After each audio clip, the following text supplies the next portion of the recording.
Hi, I'm Talula, and let's talk about some common baking mistakes and how you can fix them. Starting off with one that I see all the time and that a lot of my friends will call me freaking out about how to resurrect is that when you're making cakes or cupcakes, you're mixing your dough, everything is totally fine, your batter looks good at first, all of a sudden you add in your liquids and you start to notice that your batter's clumping, it's not looking right, but you added everything that the recipe called for.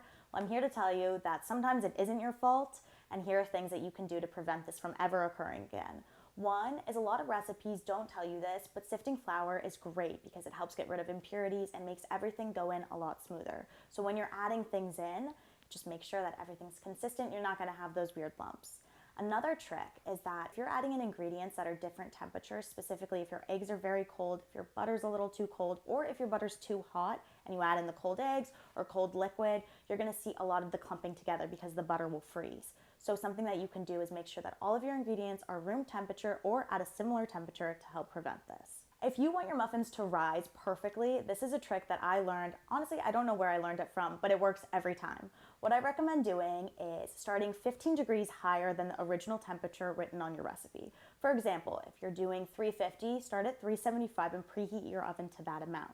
Now, when you get to 375 and you place your muffins inside, immediately turn it down to 350.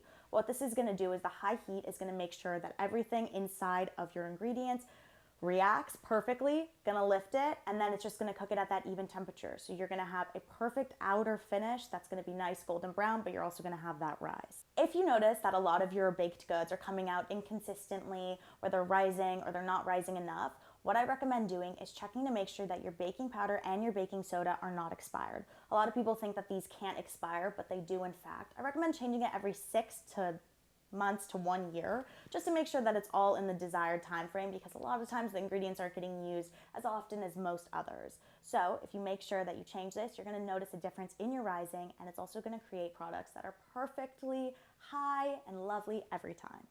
Cheers!